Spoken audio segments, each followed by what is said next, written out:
Hello, Assalamualaikum warahmatullahi wabarakatuh dan salam sejahtera, salam satu Malaysia. Nama saya Muhammad Haris Hakimi bin Basir sebagai kumpulan 5 kelas DDT 1C ingin menceritakan, memberitahu dan membahas tentang perkembangan susur masa etika dan peradaban. Etika dan peradaban ini haruslah ada di dalam setiap diri orang. Tapi apakah perkembangan yang telah menyebabkan etika dan peradaban ini berubah? Terdapat 3 perkembangan susur masa etika dan peradaban, iaitu pra-kolonial, kolonial dan pasca kolonial. Apakah pra-kolonial, kolonial dan pasca kolonial? Rakan-rakan saya akan menceritakan perkara-perkara ini bermula dari Syed Amir. Assalamualaikum warahmatullahi wabarakatuh. Sebelum saya memulakan pembahasan saya, izinkan saya memperkenalkan diri saya. Nama saya Syed Amir bin Syed Isa, berumur 18 tahun, pelajar semester 1 Jabatan Teknologi Maklumat dan Komunikasi. Nombor metrik yang diberi ialah 10 DDT 21F1 081. Saya merupakan salah satu ahli daripada kumpulan 5 yang akan memuatkan tajuk perkembangan peradaban era prakolonial. Prakolonial atau boleh didefinisikan sebagai zaman negara ini belum dikenali sebagai Malaysia atau belum dijajah. Majoriti populasi penduduk di semenanjung tanah Melayu ialah terdiri daripada masyarakat Melayu sendiri. Masyarakat Melayu menetap di sekitar kawasan pendalaman, berhampiran laut dan di pinggir sungai. Ini kerana kawasan-kawasan pendapatan tersebut memudahkan mereka untuk mencari sumber hutan, sumber makanan, sumber air dan lain-lain. Pada zaman prakolonial ini, masyarakat Melayu hidup aman sebelum kedatangan Eropah, di mana etika dan peradaban masyarakat Melayu pada masa itu mengamalkan adab yang tinggi. Sebagai contoh, menundukkan sedikit tubuh apabila lalu di hadapan orang yang lebih tua, serta menundukkan sedikit tubuh ketika berjabat tangan dengan orang lebih tua. Adab ini di antara adab sopan yang telah diamalkan sejak sekian lama. Pada zaman ini, disebabkan tanah Melayu kaya dengan bahan mentah, masyarakat luar banyak merantau ke alam Melayu, termasuklah masyarakat Eropah. Mereka ini telah berjaya melibatkan diri sebagai pedagang tempatan di alam Melayu. Pada mulanya, mereka ini hanyalah pedagang kecil-kecilan. Antara barang dagangan yang dibawa oleh mereka ialah hamba, candu dan senjata api. Sesetengah barang dagangan ini boleh menyebabkan kerosakan dan kemudaratan pada adab, adat istiadat dan adat lesam masyarakat Melayu. Sebagai contoh, candu merupakan sejenis bahan yang boleh diproses secara kimia untuk dijadikan dadah. Seperti mana yang kita tahu, dadah merupakan bahan yang boleh merosakkan sistem saraf seseorang individu.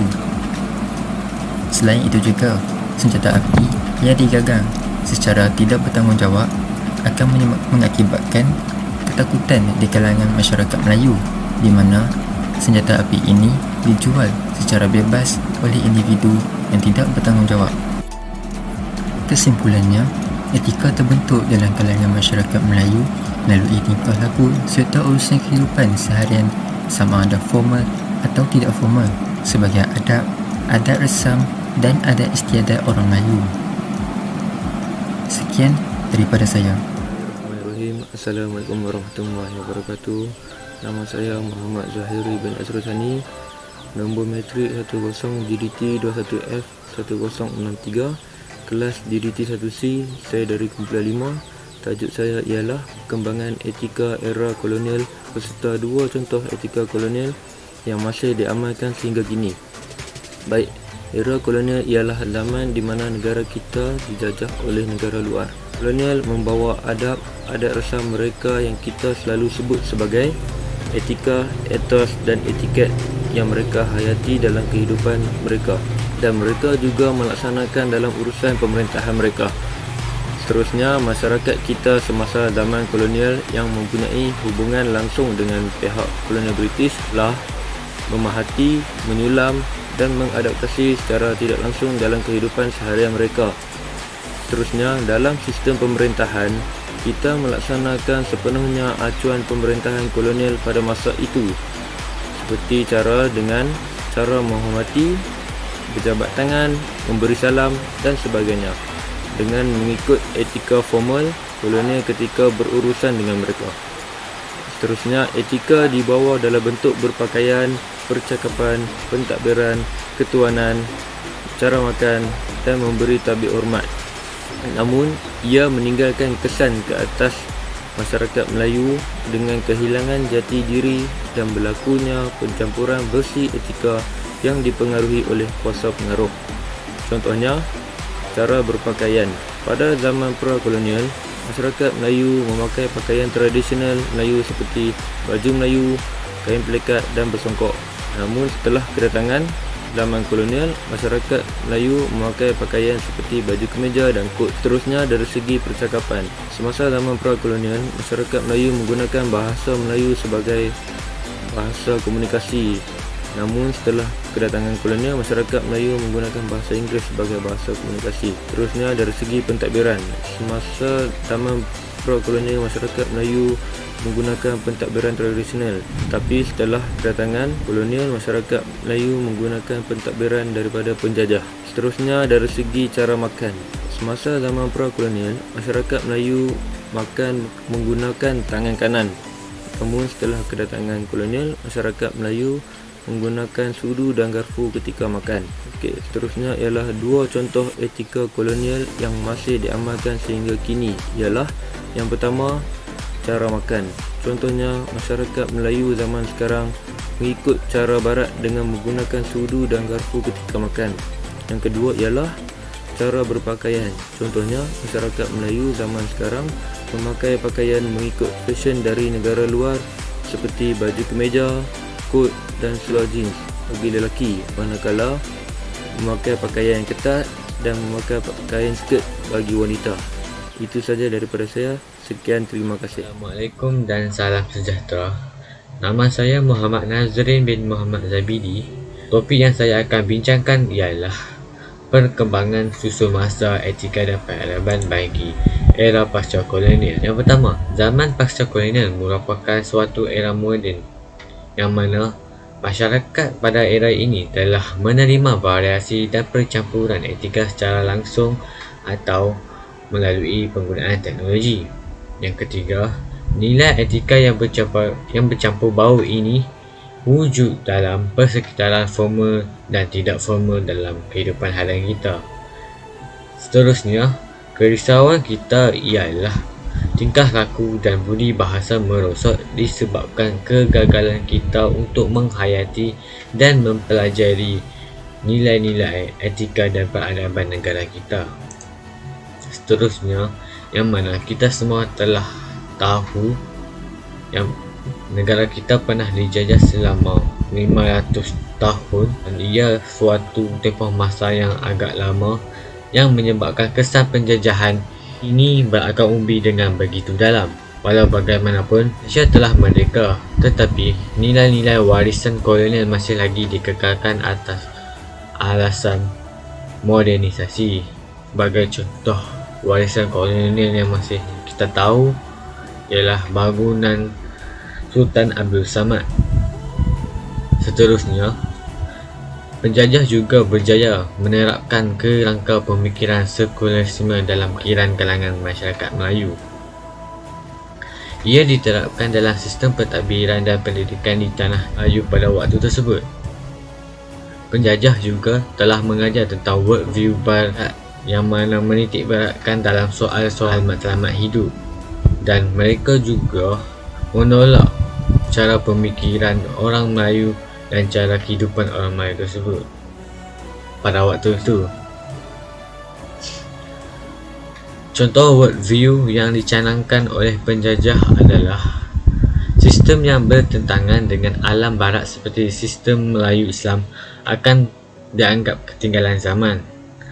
Dan seterusnya, seandainya kemajuan dan pembangunan mahu dilaksanakan, negara bekas tanah jajahan, iaitu negara yang sedang membangun, perlu menjalankan sistem barat yang bernuansa fahaman sekular dalam segenap segi kehidupan.